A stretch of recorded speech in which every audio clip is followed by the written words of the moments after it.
Hi guys, I'm getting ready to do my Saturday chat video. But before I do that, I've got to make my tea. And I haven't used my Johnny Depp mug in a while, and I'm kind of feeling like I need it today. So it's just been a long week. I'm really tired. So let me get my water on, and I'll be right back with you.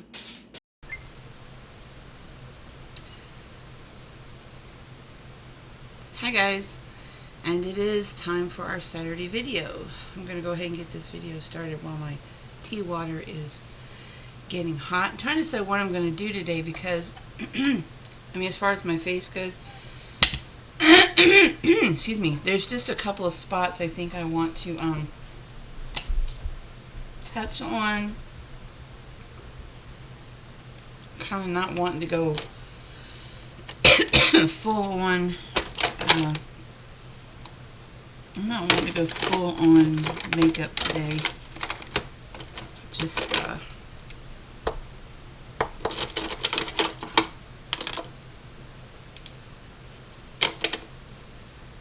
some touch-ups here and there. Sure. Oh, light's not very bright. Yeah, there it goes. Okay. Let's see. I just have a few spots on my face that I want to... I'm trying so hard to make myself leave things alone on my face. Because I get into a bad habit of, like, picking.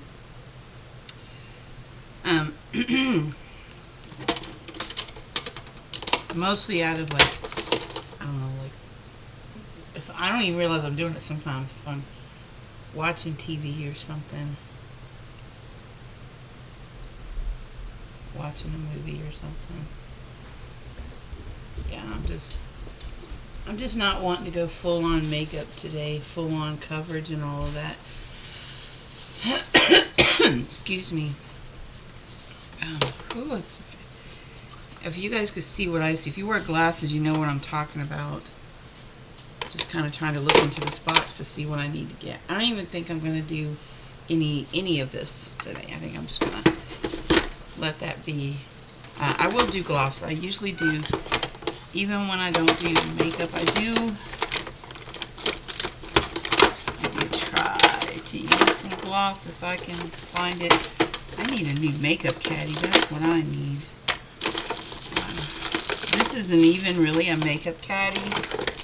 This is an old sewing kit thing. So I found it at a thrift store, and I don't know, I just found it to look really interesting.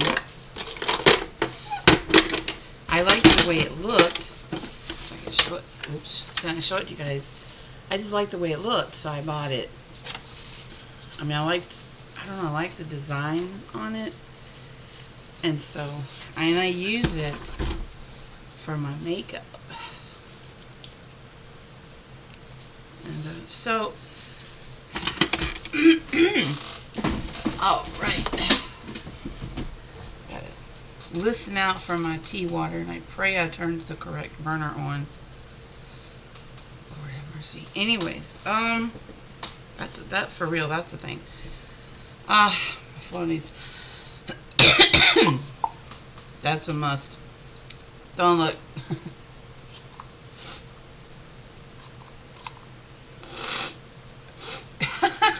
That sounds just... Let me cover this thing up.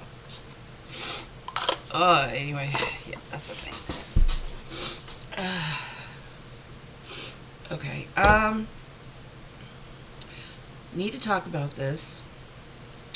So I don't get to peruse, I don't get to peruse Twitter or anything really the way that I used to.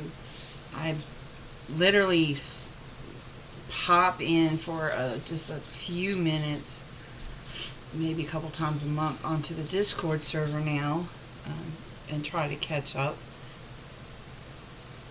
I hear my tea water. It's probably going to be ready in like a couple of minutes. I hear it steaming.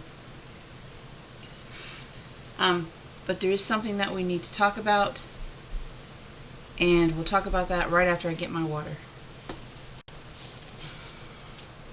Okay, 5.5 minutes into this part of the video, plus the little bit at the beginning, and I haven't really said anything.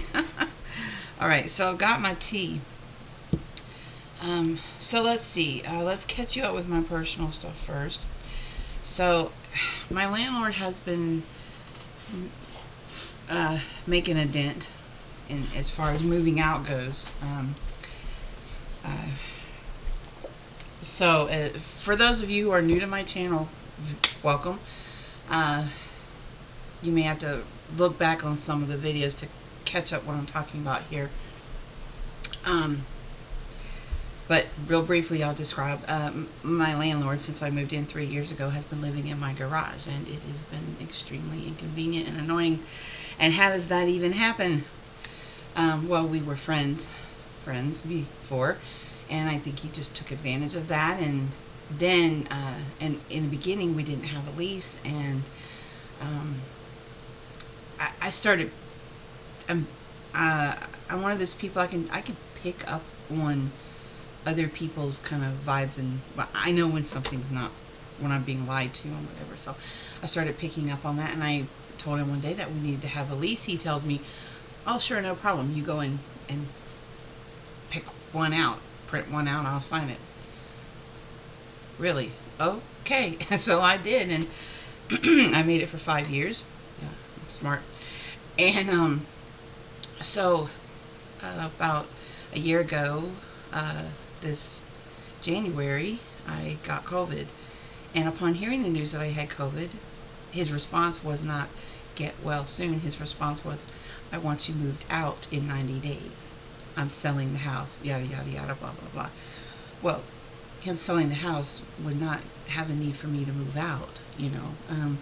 So I sought the counsel of my uncle, who is a real estate agent. I sought the counsel of a previous landlord, whom I'm still in really good terms with, who I was renting from before I moved to this house, who I did not want to leave.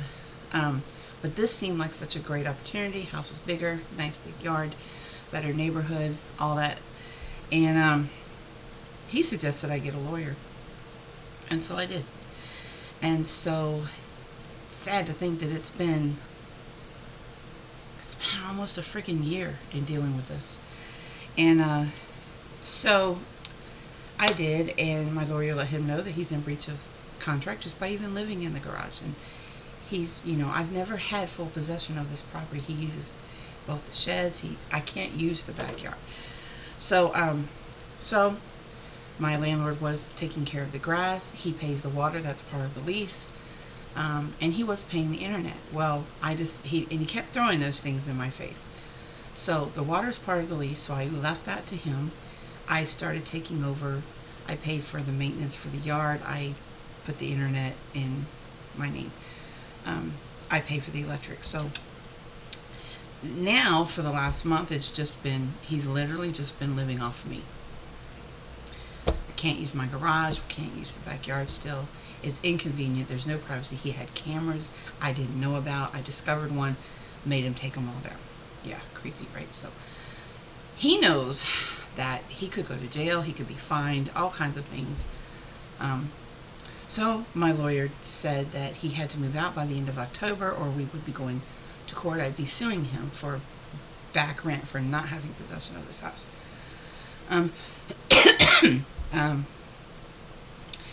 And I continued to pay my rent, even during the moratorium, is that what it's called, when people didn't have to pay their rent because of COVID and such. I kept paying mine. He kept accusing me of my rent being late. It was not late. According to our lease, my rent's due on the last day of the month. If it wasn't paid on the first day of the month, he, again, threatens.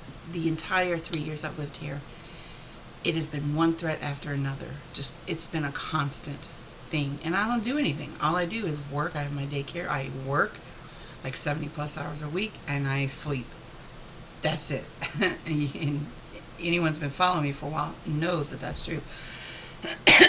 Excuse me. On the weekends, I do this. I run my errands, and sometimes I literally just sleep. I veg out, watch movies, YouTube, whatever, because I'm exhausted. So now you're up to date. I have seen him in this last week make some dents into moving. I've seen him carrying some things out, and so thank God for that. What I have not seen is anything picked up from the yard yet. I've not seen him remove anything out there yet, or from the sheds yet. He's got 1 week left. He's got this weekend, and then technically he's got next weekend, because the 31st isn't until that Monday. So really, and he works too, so but my lawyer actually told him last March that he shouldn't be living here, that he was in breach of the lease, and I tried to give him a chance to move out on his own before the threat of going to court, was there. But he didn't, and, well, now he needed that nudge. So that's where we are now. I don't know if he's here right now. I don't know. I haven't looked to see if his truck is here. But your home should be your safe place. Your home should be the place that you have privacy, that you're comfortable in. I shouldn't have to go somewhere and then kind of dread coming home. God, is his truck there? Yes, it is. You know what I'm saying? It should just be total privacy. And I don't have that. My lease is up in July of 2024, so I've got another year and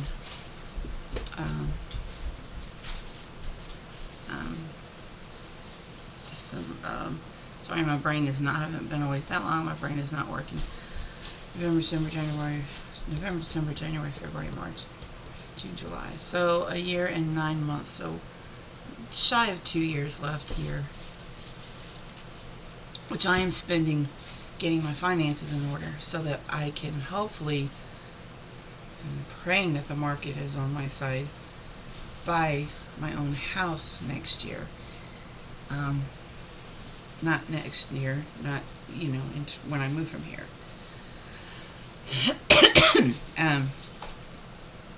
That's my goal. That's always been my goal when I moved in here. I had a 5-year plan then, and I guess he thought he was going to derail that. I don't know, but yeah, not happening. This is the first time in my life I've ever really taken up for myself, and I'm not backing down. And I'm sure he's pretty surprised to see that. But I've been through things that have changed me, and you can't go back. Once you have been through something that changes you, you can't go back. You can't.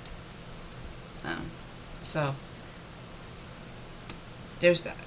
So that's the life update. Daycare's still doing well. I'm still catching up bills and things, but it is doing well. I'm finally not stressing over, am I going to be able to pay this bill or that bill? Wow. I apologize. I'm still, most people probably edit that out. That's sinus goop. I don't know what else to call it.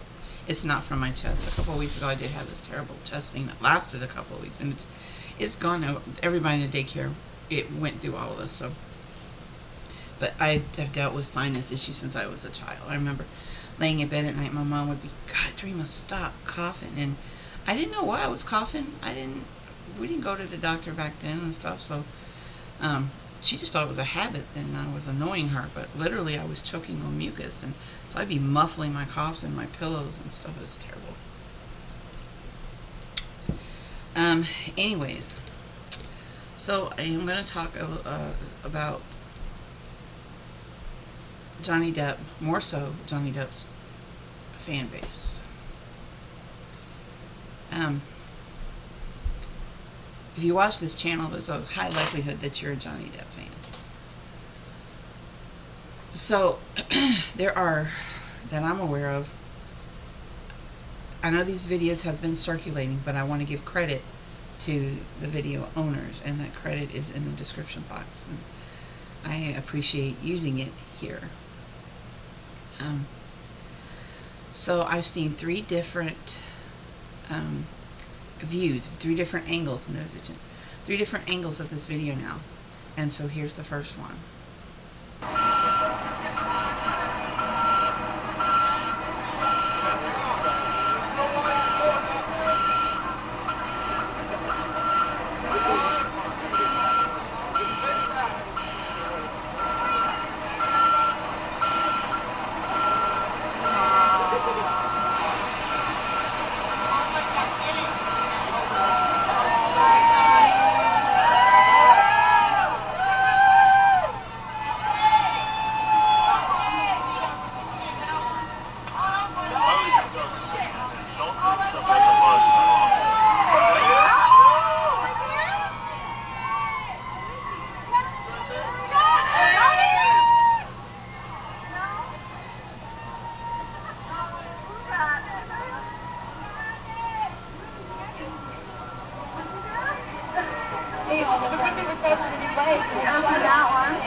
Okay, so after that video started circulating, I saw posted on Facebook in the Johnny Depp relatives Facebook group. That's where I first saw it, and people were commenting, saying that this one woman's gift, I guess she had a little gift box for him, that it got, you hear one woman say that the gift was thrown back out. And then later, and you see her go around to the driver's side to try to give the gift to the driver, which I don't think she was able to. Excuse me. And then there was just all kinds of chaos and people just literally bombarding the bus and getting in. You see where people are getting in front of the bus, preventing the bus from moving because Johnny Depp is in the front, and they just want to. A lot of people drove, you know, I understand. A lot of people drove a long way, spent a lot of money to go and just get a glimpse in the hopes that they can just see him with their own eyes in person, maybe get an autograph or have him look at them, you know, just to make that eye contact with him. But it's dangerous what they did, getting in front of his bus. What we don't want is for someone to get hurt. I'm sure, can you all imagine what that would make Johnny feel like? He would be crushed if somebody got hurt because they were there to see him. But the behavior, these people are acting like teenagers, you know. This is what I'm saying when I say there's a big difference in being a supportive fan and being obsessed. What I see of people getting in front of the bus and acting a fool, to me, that's obsession. It's not respectful of Johnny and his team.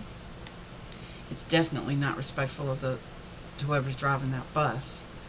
Can you imagine what it would do to him if somebody got hit? I remember my dad used to drive a church bus when I was a teenager, and we were on a trip and it was nighttime, and somebody on the bus worked at a McDonald's, and it was a wide highway, and my dad stopped, and cars weren't being respectful whatsoever, and even though they looked, this car come out of nowhere, and this boy went, as soon as he got on the other side, around the bus, the front of the bus, this car came out of nowhere, and this boy's body just went flying through the air and hit the ground, and he was in a body cast for a long time. But my dad had, gave him nightmares for the longest time. You know, my dad was like, what if this? What if I parked here or did this or did that different? Blamed himself until the day he died for that boy getting hurt.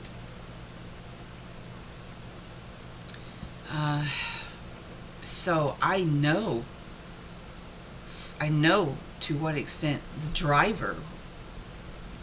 guilt the driver would feel if one of Johnny's fans got hurt because of all that. They're gonna do something, you know. And you didn't see them acting like that over in Europe. You didn't see that mess.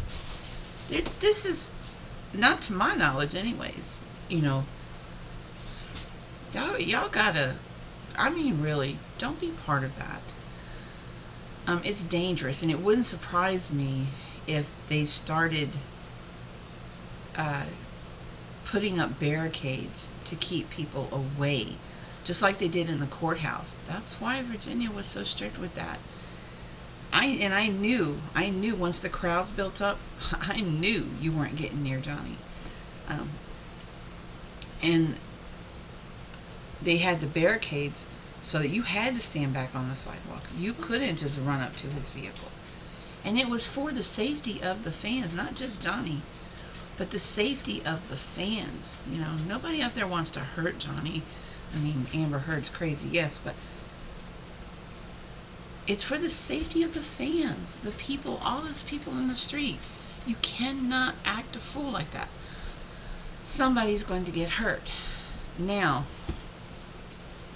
alright, so then another video popped up showing what was going on the other side of the bus, and here's that video. Just in case.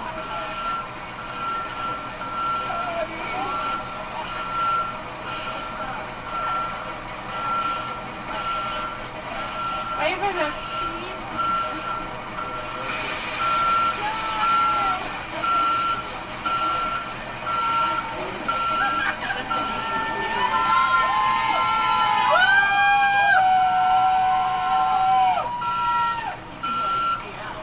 Yeah. Right.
Okay, so that tells the story of what was happening on the other side of the video.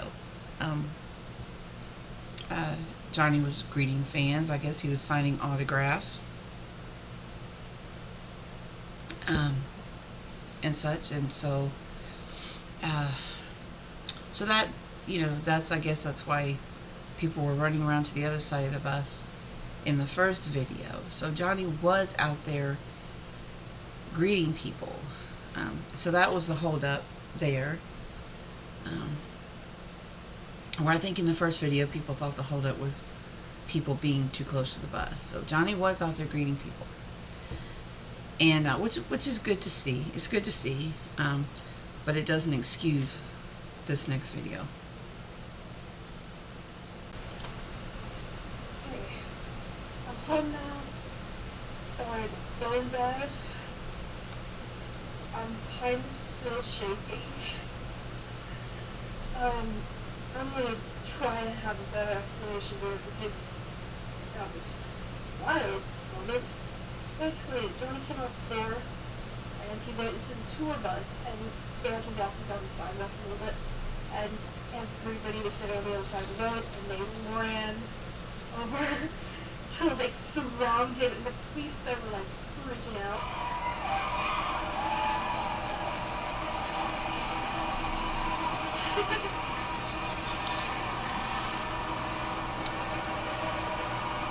Just kidding.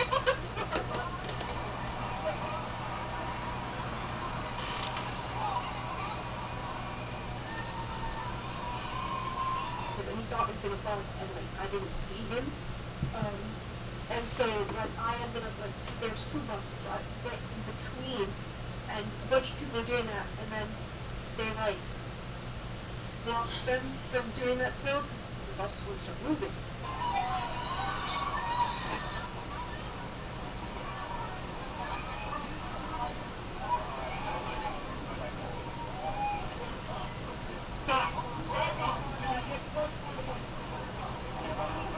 So, I knew he would wait out the window sometime, so I was like, I'm just going to stay here.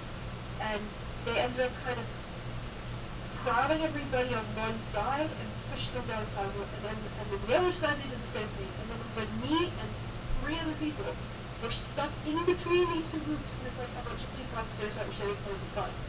And the police officers were fine with us being there because we were being pretty chill. And so I was just kind of standing there, just like, okay. And then Johnny opened the door. Johnny!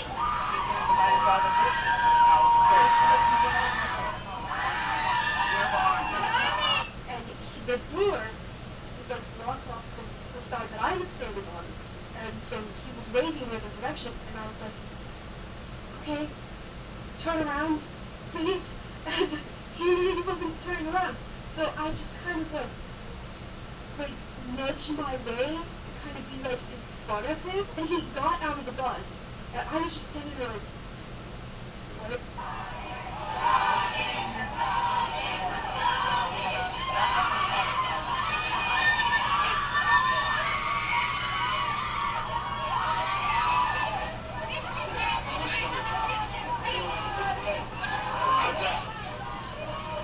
And he took pictures with the police officers there. And he looked at me, and I was just standing there like, what do I do? Like, I couldn't move. Like, I didn't smile, I just stared.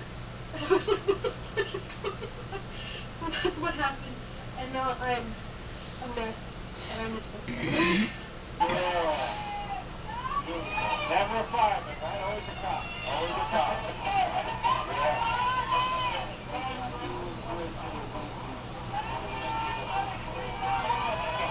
About what he looked like, by the way, because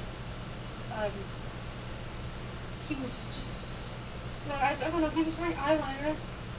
That's all I really noticed. I was like, oh my god, he's wearing eyeliner. That's how close I was to see that. How did I continue my life now? Last thing I want to add, because I'm just seeing the comments and shit. I'm fine with what just happened. I have no need in the world to like sit down and have a, well, I can obviously have a I really didn't want to like get a photo with him or get his autograph, and I don't need that. He looked at me like, that's all I needed. So I'm fine. I'm fine. And I'm very, very humble.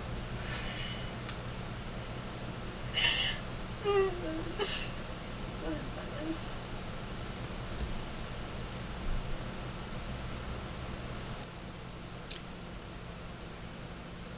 You see people running in between the buses. The buses were stopped. I guess it looked like a red light, maybe, but I know that Johnny can go through the lights. I think they have him. Don't they escort him through the lights? I'm not sure.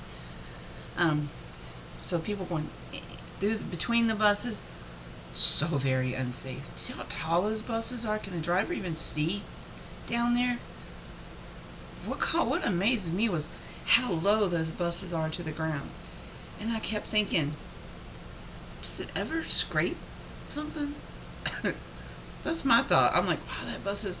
My first thought was, if Johnny Depp's on that bus, my first thought is, that bus is like so low to the ground, like there's like that much room. You know what I mean? And they're so tall. I'm like trying to picture myself in the driver's seat. Like, can the driver even see down there where the people are passing this close in front of the bus, back and forth, you know? And the police were trying to get the people to stop doing that because the buses were going to start moving. So there again, Johnny came out of the bus and he was taking pictures with the police officers and stuff. And I'm not so sure the officers were so concerned there with the citizens as they were getting their own picture taken with him.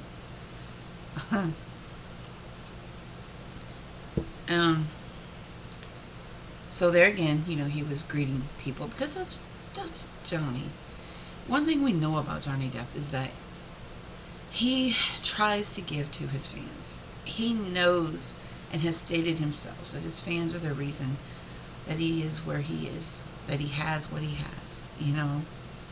And he knows how supportive his fans have been of him and have been going through this chaos with Amber Heard with him. And he knows that they battle for him on social media constantly. He knows this about his fans, and he tries to give back, you know. And you can't say that about a lot of celebrities, honestly. And he is like one of the biggest, you know, especially since all this stuff started.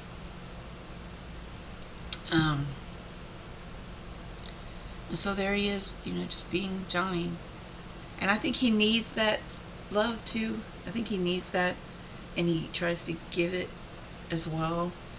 I think maybe part of him feels some obligation to do that also. Maybe. I'm not him. I can't say. And then I know that Liz, the girl who took this video, was so tickled. As you saw in her TikTok video, you know, I follow her on Twitter as well. I just love this woman. But you could see, you know, how tickled she was that he looked over. She got close enough to where, you know, he just looked over at her, and that's all she needed. She didn't even want an autograph. She didn't need. I don't want to say she didn't want, but she didn't need an autograph or a hug or any of that stuff. He looked at her. They made eye contact. And that was enough for her. That's well, you saw the TikTok. That elated her. Would me too, probably.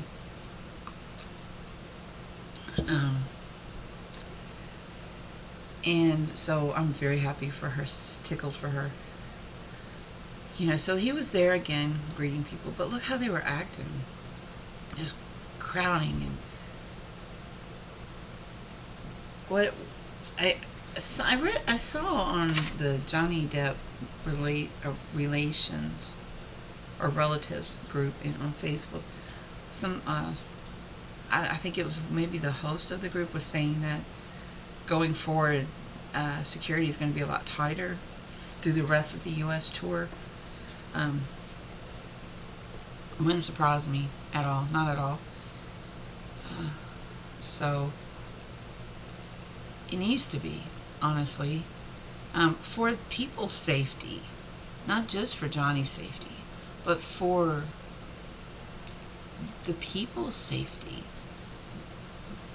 Excuse me, because I'm surprised somebody hasn't been hurt already, honestly. Thank God they haven't.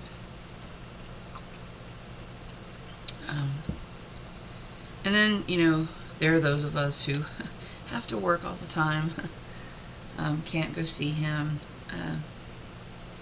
but we are still there in spirit, and there are those of us here who can do nothing but pray for safety, praying angels around those buses, for protection for Johnny, for his crew, for the people, the fans, and in the concerts as well, to bless Jeff Beck for having Johnny on the tour with him, and continued success for all of them. So, and yeah, so you let me know in the comments what you think about what you saw of those videos, now that you've seen like 3 different angles of 3 different views of that night. Let's see, I'm not sure what else there is to say. This is about roughly a 30-minute, give or take, Saturday chat, and I think I'm going to cut it off at this point. I do have some things I have to do. Week 13 is coming soon for the 40 Weeks to Freedom from the Narcissist, so stay tuned. Again, I want to welcome, hit that notification button, subscribe, please, share if you think someone may be interested in this very eclectic channel or need help with narcissistic healing. Check out the links in the description, because I have some books that I've written. I have a Facebook narcissistic group, but please make sure you answer. It's only 2 little questions.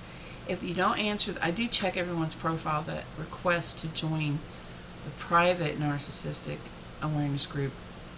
And if the questions aren't answered, it's an automatic reject, decline. And I do check your profiles, all the profiles, before I approve anyone for the private group. There's a public one and there's a private group. And the public one is now over 8,000 followers. As I said before, it grew a lot after the Johnny Depp Amber Heard trial. People started realizing narcissistic abuse is actually a thing, and they want help. They want to learn about it. They want help. They're realizing, a lot of people are realizing that they've been stuck in this kind of relationship and just didn't understand what was happening to them. And through my resources and other resources out there, they're understanding that it's a thing and that they don't have to put up with it. And there is a way out. And there's a lot of work that you have to do on yourself after, because you do have the complex post-traumatic stress syndrome, and it does manifest in various ways. I am actually, after a while, I fought it for a while, but I think I told you guys this in another video, I did finally agree to get on anti-anxiety medication. I'm on just 5 milligrams. It's extremely low, and the nurse in my doctor's office doesn't have a doctor there right now, I don't think. Or actually, I take that back. I think she said there is one there now. But I like to stick with who I know. My doctor that I had before left, so I loved that doctor. But I stick with who I know, so I'm sticking with the nurse practitioner. And she is wanting to, she wants to talk about increasing my dosage, but I don't really feel comfortable with that. What I'm on now it works enough to keep things like just under the edge, if that makes sense. Like if my anxiety's here, the medication keeps it kind of right here, to where I can deal. I don't want anything interfering with my job, with what I do. I interfering with the safety of the children. So that's first and foremost. Alright, I'm going to close this, get this video put together, and get it out to you. And thank you guys for watching. Thank you to my new subscribers. It is very nice to have you here. And I will see you in the next video. Have a wonderful weekend. God bless.